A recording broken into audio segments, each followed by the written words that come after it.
স্বাধীনতার পর থেকে চট্টগ্রাম বন্দরকে আমরা বাংলাদেশের বিভিন্ন গ্রুপের দ্বারা পরিচালিত হতে দেখেছি। পিছন থেকে তারা বিভিন্ন রাজনৈতিক দলের বড় বড় নেতাদের ছত্রছায়ায় এই বন্দরকে পরিচালিত করেছে। মাঝে মাঝে তারা তাদের জায়গা থেকে বিভিন্ন বিদেশি সহযোগিতা নিয়েছে, কিন্তু এই বন্দরে আমরা অসংখ্যবার দেখেছি যে তারা রাজনৈতিক ক্ষমতার অপব্যবহার করে সিন্ডিকেট তৈরি করে এই বন্দরকে কুক্ষিগত করে রেখেছিল। তারা নির্ধারণ করত ওই বন্দরের মাদার ভেসেল থেকে কোন মালটা বন্দরে নামবে, কোন মালটা নামবে না। এরকম অসংখ্য পণ্য ওই বন্দরে নামার আগেই নষ্ট হয়ে গিয়েছে। এরকম অসংখ্য পণ্যকে ওই বন্দরে নামার আগে কোটি কোটি টাকা ঘুষ দিতে হয়েছে।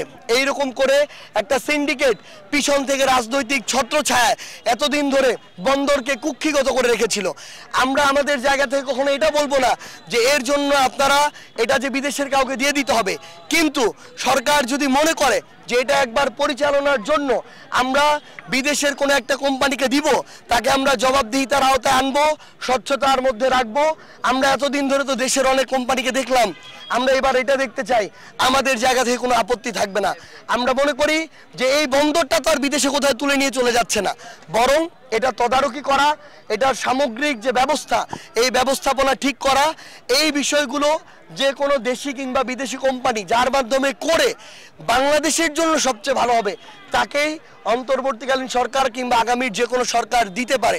কিন্তু দেশের কোনো একটা কোম্পানিকে দিতে হবে আর সেটা লুটপাট করে খাবে, সিন্ডিকেট করবে, রাজনৈতিক স্বার্থ হাসিল করবে, এটার চেয়ে আমরা মনে করি কোনো ভালো নিরপেক্ষ দেশের জন্য উপকার দেশের বাইরের কোম্পানিকেও যদি দেয় আমাদের কোনো সমস্যা নেই।